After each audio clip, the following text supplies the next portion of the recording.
Everybody, it's the Badger, and we're back again with another one of our super fabulous video podcasts.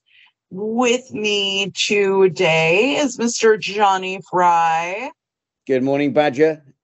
I'm reporting in from the beautiful town of Carmel by the Sea. So I'm just down the road from you because you're up in Seattle, aren't you? Yes, I am, but me and James have magically joined you at the beach. Oh, fantastic. So, morning, James. Isn't it fun? Good morning, James. We got a problem. I don't know how to swim. Well, you know what? This is, when I was a teenager, I taught disabled people how to swim. That's what I did. I could teach you how to swim. James, we get some water wings for your wheelchair. You'll be fine. I went to a handicap camp when I was like 7 years old, and they did the same exact thing that they do to everybody else. They literally picked me up, threw me in a pond. I freaked out. I sank, and they had to go rescue me. And I was like, I'm going home. Yeah. And you never swim again. Have you always been afraid of the water? I am now PTSD from that. Oh my gosh. It's funny because my wife wants to kill me because I am always boat shopping. Pontoon boats, sailboats. I'm infatuated with boats. And she goes, you don't know how to swim. I go, yeah, but what we'll do is we'll get a big pontoon boat because I live in the South, and then we'll tow a little boat behind it. So if there's an emergency, I'll just jump in the other boat. And she's like, you're ruining all the fun. No, you know what? Just learn how to swim. I mean, I know you have PTSD from it, but start small, and they have great classes at your local YMCA. But Badger, I didn't realize badgers swim. Yeah, you know what? If you ever come up here, I literally teach you how to swim in one day. Well, it sounds like a hot date, James. You'll have to wheel on up there and get the Badger. 47. I'm 47 years old. I'll be in a pond with a bunch of 5-year-olds, and I'm the one crying. No, we wouldn't let that happen. Okay, guys. Speaking of the YMCA, that leads us into a really great topic, and that is charities and how they function with cryptocurrency and digital blockchain. Who's going to talk about that? And the article that is linked to. James, do you want to start? Because I know you've been doing some work with a charity using tokens. Right. Well, we've been trying to. I've been dealing with charities for years, even before any blockchain knowledge came across the board. But I think we were talking about this on our show earlier.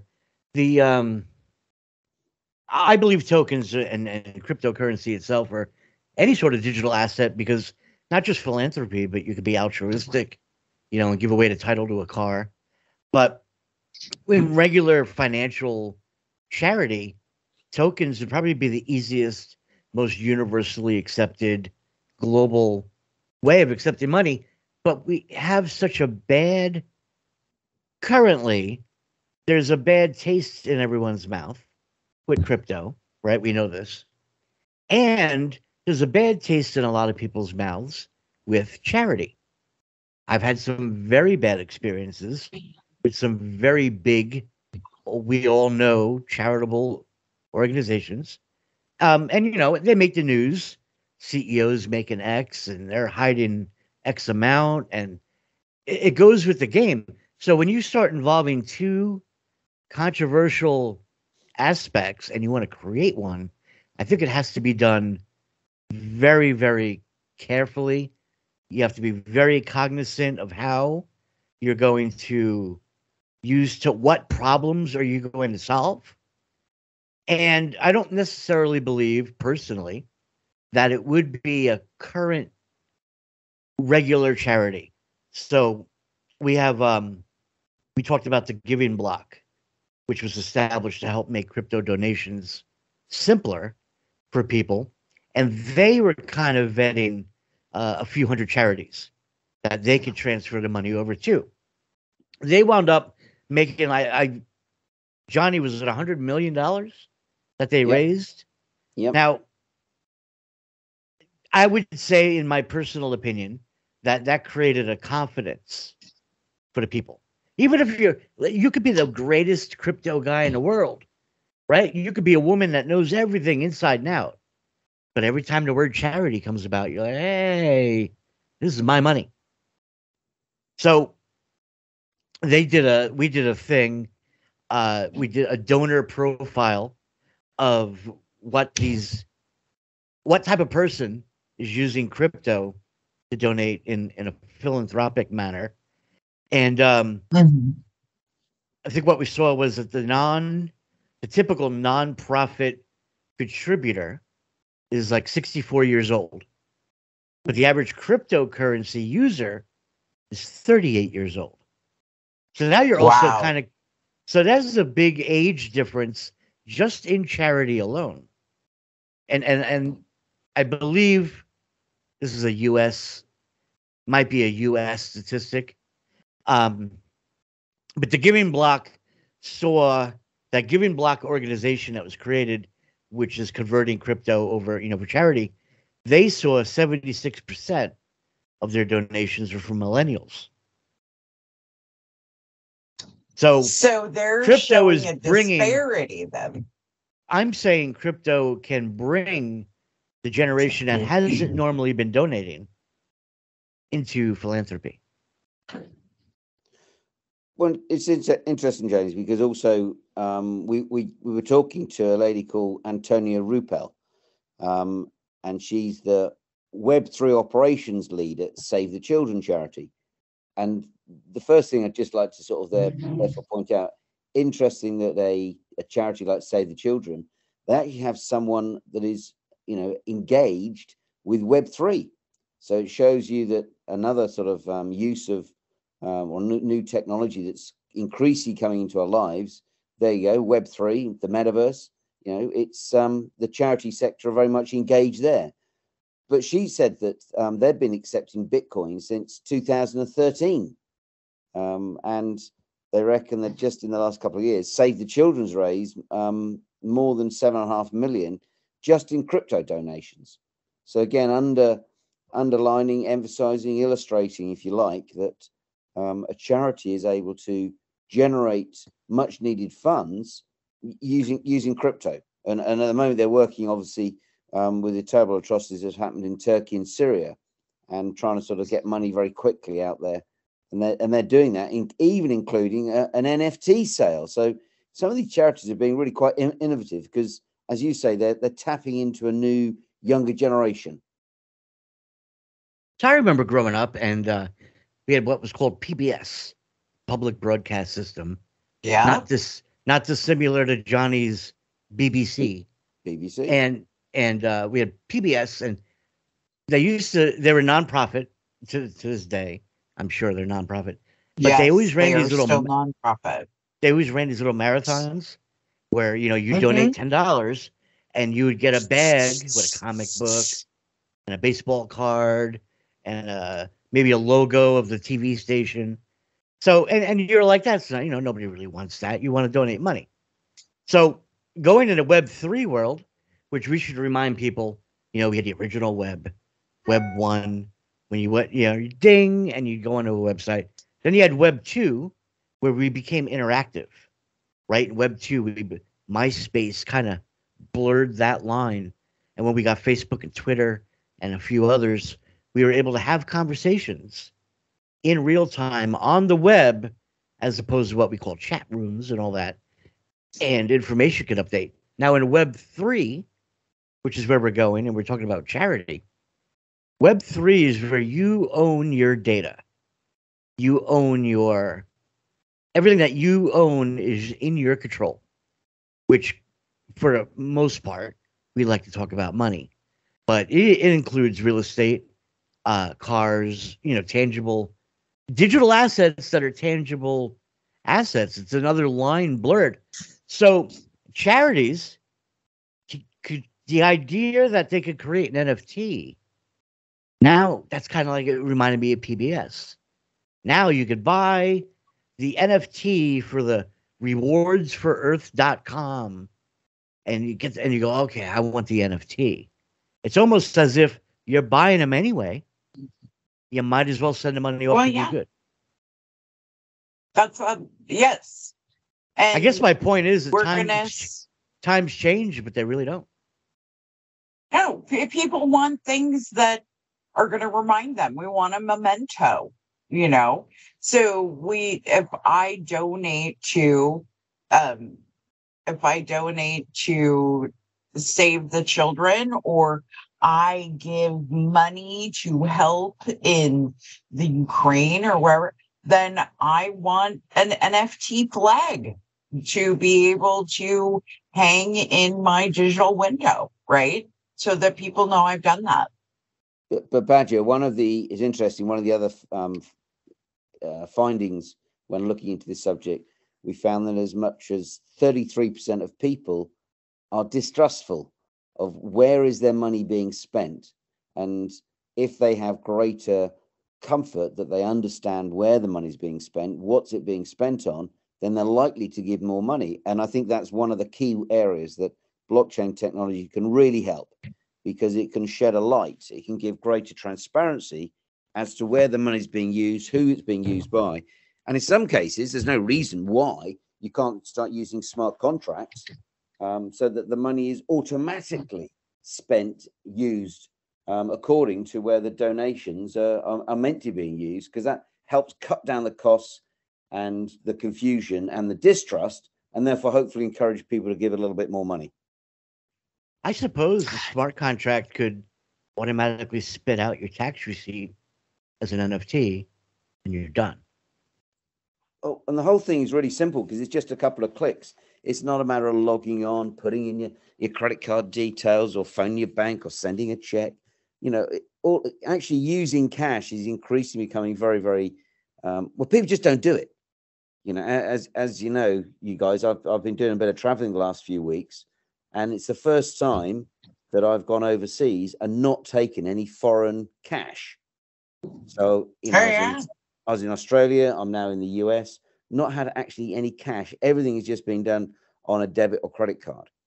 And if you don't accept debit and credit cards, well, the chances are people won't come to your establishment. There's loads of shops here in the US which basically say, we do not accept cash. So if you're a charity and you're saying the similar thing, sorry, we don't accept crypto, you're going to miss out on potentially, as James says, younger people who tend to be more generous, and it's a more immediate. So charities have got to get with the act and get on board, really, it seems. Absolutely. Well, I totally agree with what you're saying. I do. I don't carry cash around anymore. I don't remember the last time I had cash on me because yes, I do. We were at the bar. Me and my significant other go to play darts on Friday nights, and I did not have cash for the darts, and so I had to go get cash out of an ATM. I hadn't done that in ages, so much so that I had to have my partner come grab my ATM card out of the ATM because the Badger's fingernails were too long for her to get the damn card out of the machine. The Badger's first world problems. First world problems. I know, right? Badger, just finishing off on that. Here in the UK, we have something called the Royal British Legion, which is a charity for ex-servicemen and their families. And historically, it's always around Poppy Day, which is, around the sort of, armistice, 5th, 11th of November. Yeah. And as a kid, you always had people outside, gas stations, supermarkets with a like a bucket, give money to sort of, ex-service men and women. But the trouble is that those donations, those collections are yielding less and less results because, like you, they just don't have cash. It's not that they don't want to give; they just don't have cash. And in the same way, you see buskers on the underground, the subways, you call it, saying, I'm playing a song for you, give us some money. Well, now they've got a little point of sale, like Circle, Square, or you can tap your debit card to give them a couple of pounds because you don't have the cash in your pocket. So it's things, as James says, nothing really changed at one level, but if you're not with the technology, then you can't move. And Baz, that makes me remind us of one of the other questions we've had about artificial intelligence and blockchain. And James, I know it's not totally to do with blockchain per se, but I was fascinated what you were telling me about how artificial intelligence can be used even in the radio industry where you find yourself. So our last podcast that we did, and I don't know about this one because this is not ours, but the podcast that we did for March 7th, which in real time was yesterday, on my Tuesday show, I had ran our show through an artificial intelligence audio editor. So it's funny. We're supposed to be on top of our game, right? You and I and Beth, we're all supposed to know what's going on right now because that's what we're going to lead other people. Artificial intelligence, AI, has been kind of new to me. I play with ChatGPT, and we've all had fun with some of it. And a friend of mine closed down his restaurant the other day, and the restaurant served the community for years, but the pandemic is what it is, and it was time to move on. And he sent me, he goes, "What do you think about this?" And I read it, was thanking the community for their support, and they never would have made it without them. It was a beautiful little goodbye. And I said to my friend, I go, "Chris, you can't write that well. Who did this for you?" Right? I'm like, you write for crap. This isn't you. He goes, I told ChatGPT, I asked ChatGPT to write a goodbye message as a restaurant closing down for a small town. And it spit it out. I said, dude, I'm not going to hire writers anymore. Unfortunately, I hate to say it.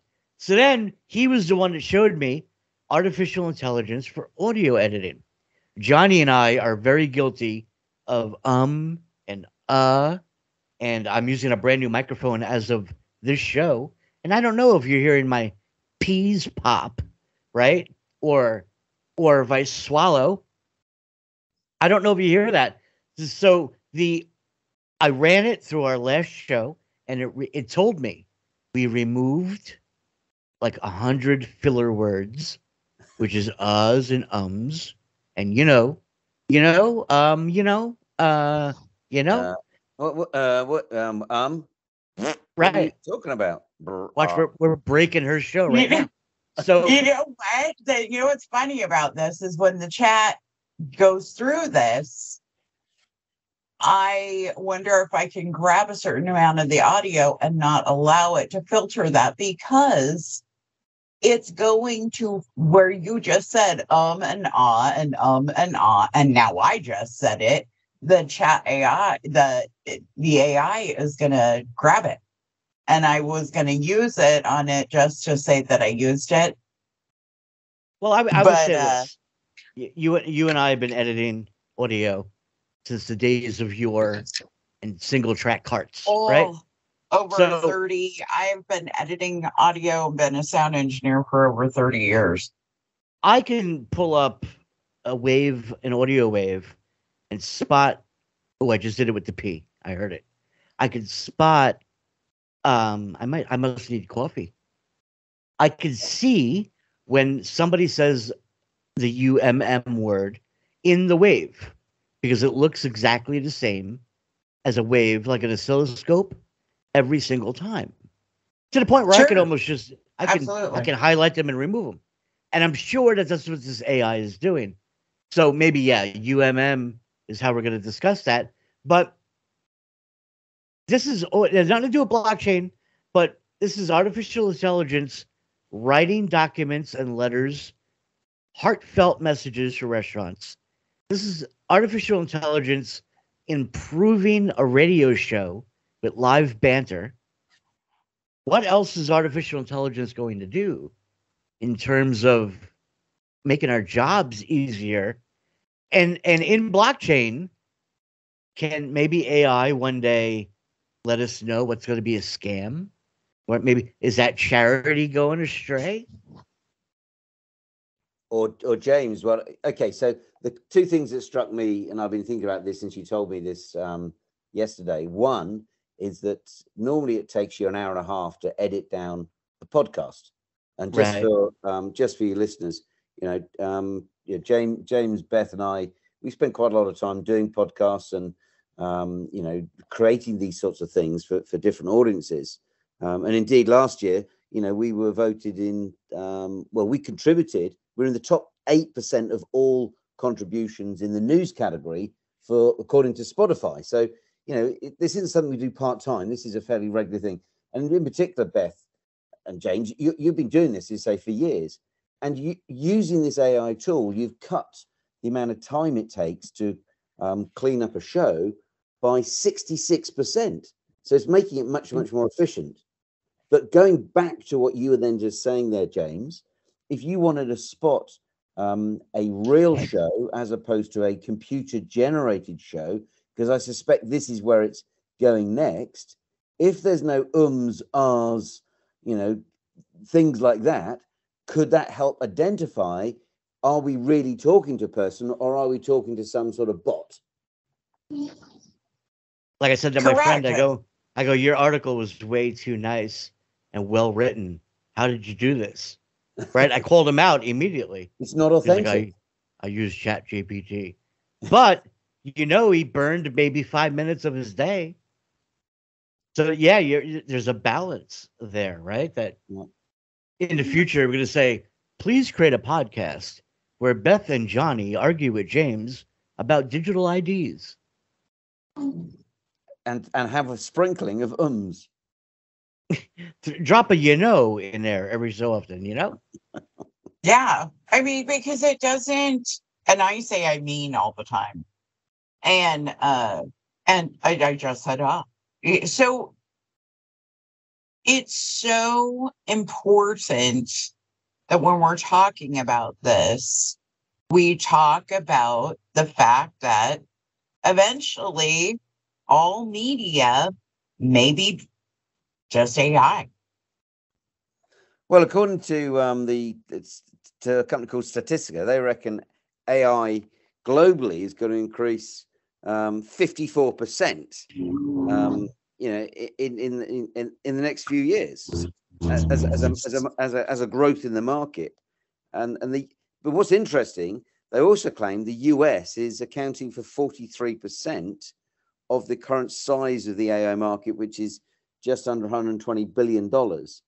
So, once again, proving that good old Uncle Sam, I know, James, you sometimes get a bit despondent that, the US is perhaps losing its edge sometimes, but it seems in the area of artificial intelligence, America is very much leading the way. And, unless you've been sleeping under a rock, you couldn't have helped but notice that company, OpenAI, which has released, its latest version of ChatGPT, where Microsoft tipped in 10 billion, and it's even caused Google to come out with their version, and Meta, they've got a version. So we've now got a battle of the AIs on our hands.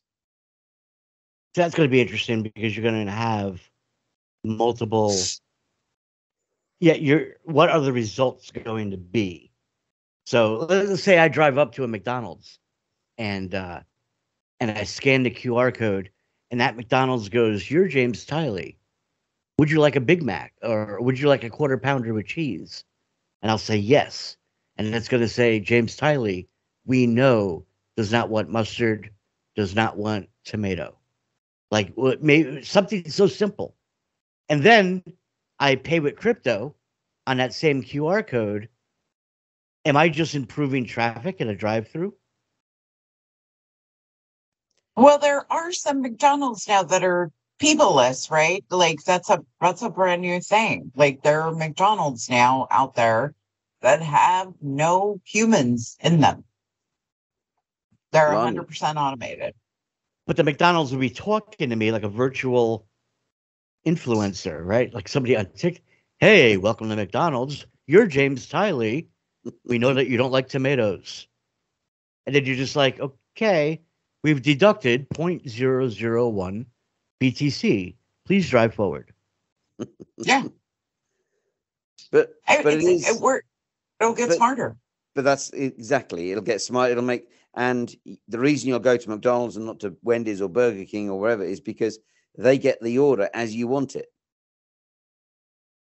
So improve that customer experience. But what we are beginning to see, we're beginning to see how AI is also being used with blockchain. And there's a company in Singapore called Alethea, and it's basically enabling you to create characters back in the metaverse or around NFTs. And it's building that sort of ability for you to be able to very quickly and easily get engaged in the metaverse. And okay, Badger, you produce these great videos where we move around and do different bits and pieces. But for a lot of people, that's a really difficult thing to do. They haven't got the patience, haven't got the skill set. And there you've got this company based out of Singapore, which is beginning to use the blockchain. In this case, I think it's a Polygon blockchain. And they are able to quickly get engaged with the metaverse and do different things like making a digital twin, creating non-playing characters, virtual influencers, TikTok characters, search engines, chatbots.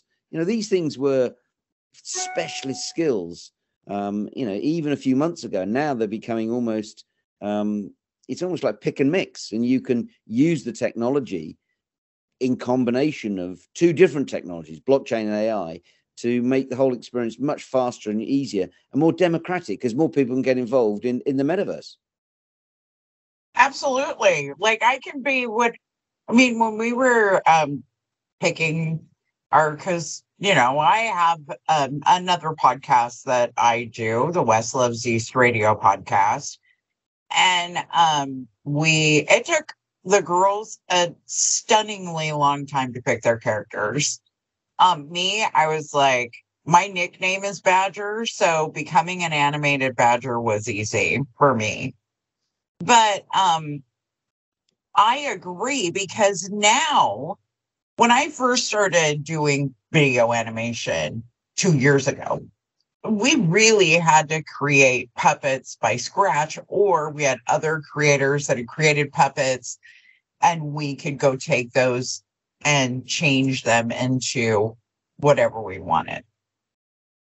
Now you can literally go into Character Animator, and I use Adobe Character Animator, which if you want to do these amazing videos, that's where you start.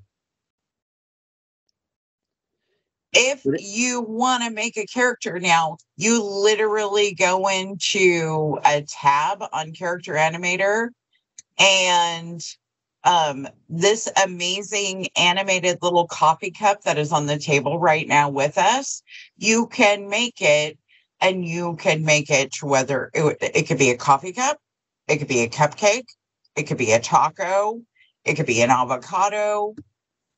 That's how easy it is nowadays. The specific skill set in programming and coding is really, unless you're going to be in the tech end of computers, it is no longer necessary. And it's a lost art, because there are a lot of employers out there complaining that the younger generation, they don't know how to do it. Wow. Well, with James, that brings us on to that next article, whereby we were looking at dApps and how they're helping to bring these new sort of decentralized products and services. And that's, again, something whereby a dApp was, let alone an app, a dApp, these are words which most people have no idea what we're talking about. But you can start creating these things in a much faster and more simplistic way and engage in new audiences. But before we get into that, you're the techie man here. Do you want to just walk us through what is an app, what is a DApp, and how they're being used? And to the Badger's point, this low code, no code, you're right. You don't need to know, especially in a DApp world, and you're going to see why. You don't need to know how to code. There's coding required in the back end, but that's what these modern current blockchain developers are creating, so that someone like Badger or yourself, Johnny, can go and start putting stuff together. So a DApp is literally an app, right? There's a DApp for that. Or maybe people are going to start saying there's a DApp for DAT. And the D, which is lowercase typically, although there's an argument about if it's supposed to be lowercase amongst the computer nerds, a DApp is a decentralized application. So you might ask yourself, oh, there we go again, right? Politics, decentralization. You still have to go to the Apple iOS store or marketplace for Google to get an app, because that's the way the world works. So dApps, oh, you have to edit that, put it through AI. The dApps will run on any mobile device, any web browser, any Internet of Thing device. And in the blockchain world, what you're 99% of the time are going to see is that your dApp, because it's decentralized, Web3 kind of comes with that whole decentralization package because of your identity, your self-sovereign control of your data. You connect yourself to this decentralized app. And I guess I have no choice but to maybe use CyberFM as an example. And it's actually the future CyberFM, where it's not going to matter if you're in your car, on your phone, or on a computer. You're going to connect your wallet using a Wallet Connect into the CyberFM DApp, and it's going to log what you listen. You listen to this podcast, you switched over to a Tom Petty song, then you got really into it and you went to Uriah Heep, and then you caught James Tiley's Anything Goes, Tuesdays at 7. So you earned the way you were used to earning on CyberFM, but now you have this portability where you could be anywhere because there's no code. It's not Windows. It's not Linux. It's not browser specific. It's a DApp, and it's all powered in the back. What you hear us talk about all the time, smart contracts. The smart contract knows what you listen to. In my case, it knows how long you listened. It awarded you your gamified tokens, and maybe the DApp says, "Hey, now that you got paid for listening to CyberFM, why don't you go ahead and sell your tokens? We prefer that you sell your BUSD and hold on to your FMR. But let's say, why don't you go sell your BUSD right here on PancakeSwap? So now that's a PancakeSwap. You could call it an exchange all you want. It's a DApp. In reality, it's a DApp. And now you've connected the two together. Games. I was going to say there's games like CryptoKitties. If you've seen them, that was one of the first digital collectible NFT Web3-ish in the world. Now we're taking dApps that say, take your CryptoKitty, connect it into this DApp where you feed your kitty and you raise it and you make it chase. It's a game. Yeah, I think we're headed that way. I think we're doing everything on our phones and on tablets. And I buy groceries like on a weekly basis and have them brought to my front door. I think what's interesting, let me say this. I think what's interesting, because Johnny's going to have an opinion, is that I don't see it being Facebook and Twitter and Instagram, TikTok. I see these companies being replaced by Seemit, Steemit or an eSensi, Rarible for marketing, Decentraland for tracking metaverse real estate. These are all new companies. And I don't necessarily believe that what we know as Web 2, Facebook, Twitter, the FANGs, we call them FANGs, right, Johnny? Facebook, Apple, Netflix, Google, they didn't make that move so early. So this is going to be a flippening almost any day now. And your kids are going to start saying, oh, yeah, I use that DAP. I went on video and I spoke with a fake Tom Petty, God rest his soul, but he wished me a happy birthday using AI on the blockchain through my Web3 DAP. Yeah, but James, what's interesting is that a DAP, as you very clearly said there, stands for decentralized.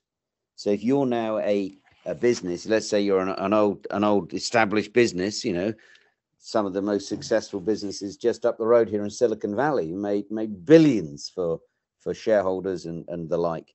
And a lot of their original businesses were built off the back of advertising and marketing on traditional things like in newspapers, on TVs. It was centrally controlled. It was centralized.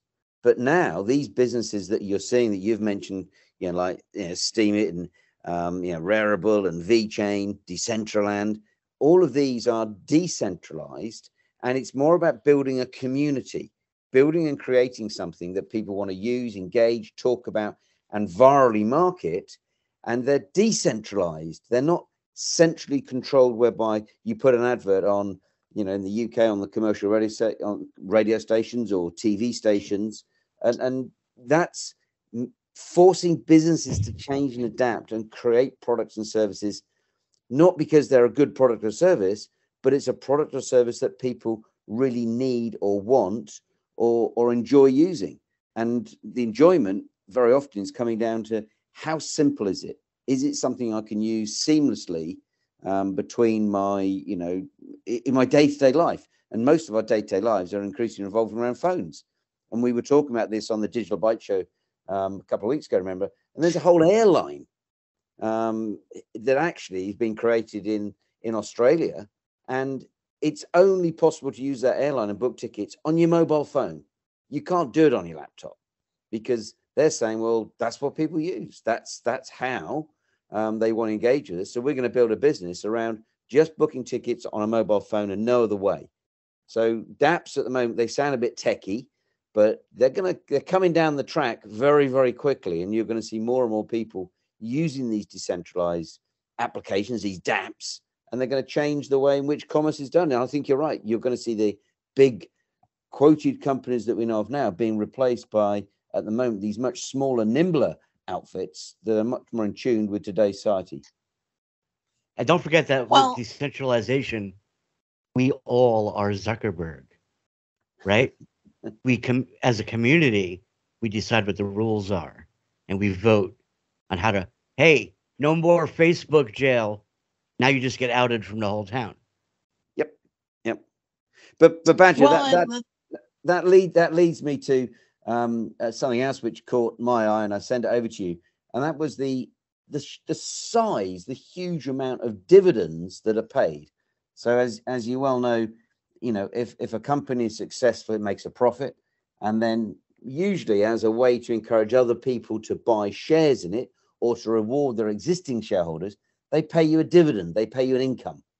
And last year, according to the US fund manager Janus Henderson, who managed money all over the world, they reckon there was $1.56 trillion worth of dividends that were paid out by companies that are quoted on the stock markets around the world to investors. That's a lot of money. That's a lot of money. It really is. Now, the reason it caught my eye is that we're beginning to see more and more people and organizations and pension fund managers and the people that look after your money, they're beginning to realize that actually, rather than having shares and funds quoted, whereby you can perhaps trade them, you know, in a fund, you can trade your fund, Badger, once a day, and the price is made by the fund manager. or if you're buying and selling stocks and shares, in the US, typically you can buy and sell your shares between 9 and 5 o'clock, and then that's it. Well, we know, Badger, you have two jobs, and you can't buy and sell your stocks and shares in your 401k whilst you're working in the office, because that's not what you're paid to do. You're paid to do a job during those hours. So when do you look after your money? Correct. Well, it's very, very difficult. You have to do it at your lunch times, or you got to send someone a letter or an email. Your 15-minute break. Yeah.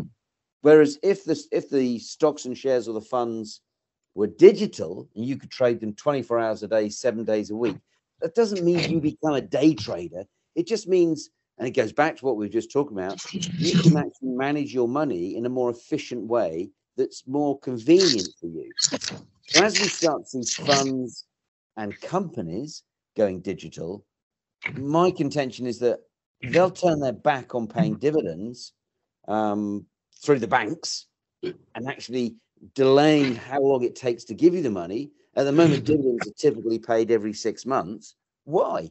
Companies earn money every day. Why can't dividends be paid to you certainly once a quarter? Why not once a month? Why not once a week? Because they're earning money every week. Why not? So why not when you want it, i.e. push the button and cash out?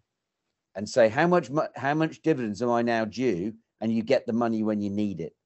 Now, you can't do that in paper-based analog systems, but as they start to go digital, and we're talking about 1.56 trillion worth of money flying around here, those companies that can pay you the money when you need it and want it, as you say, Badger, well, you'll probably buy shares in those companies as a preference to maybe another company. And therefore, the companies and the executives running those companies are going to say, no, we've got to go digital. We've got to make these payments. Oh, and don't forget, making digital payments very often not only is faster, more transparent, but cheaper. And going back to your point, James, and they can actually pay the tax, collect the tax, and give it to the government. So you've got to start seeing governments and regulators saying, well, we will actually possibly give a slightly favorable tax treatment for companies that pay their dividends and income to us faster, because we get hold of your money faster. Therefore, we're going to encourage you to do it. Big changes coming down the road. Well, that is amazing. And another one of these super fabulous video podcasts where we have learned a lot about a lot of new stuff that is coming down the road and headed straight for us. But I have to go put on my super suit and go to my secret identity job, gentlemen. You guys, I will leave you here on the beach, and you can people watch. Yeah, I might go for a swim, but while James perhaps goes and gets me a coffee. Say I'm not going for a swim. I'll get you coffee though. Get your little coffee. You go. How you doing? Get him a Danish. Get him a coffee and some Danish. All right, Badger, you better go. Don't forget to clip your nails, because you want to be able to get your card out of that ATM. That sounds horrendous. You perhaps have to use your Never. That's why I always have someone with me who doesn't have fingernails. They can pull it out of the ATM for me. No, I will not. I always have long fingernails. That's my thing. It's my jam. Even my animated character. I'm going to wave my hands in the video, but even my animated character has fingernails. It's my thing. It's my signature. Excellent. All right. Well, it's good to be back on the show with you, and we'll be on the air. And don't forget, listeners, if you've got any questions, queries, just drop the Badger at West Loves East an email, or however you want. Or they can like and subscribe to this video and make a comment down below with their questions, any questions they have. Brilliant. Or alternatively, you can get hold of James Tiley at cyber.fm, or myself, Johnny Fry at Team Blockchain, and we'll happily try and answer your queries and questions when we're back on the air with the Badger, now that we know where she hangs out before she puts on a super suit. There you go. Okay. This has been fabulous. We are gonna sign off now. Say goodbye, dudes. Goodbye. Later.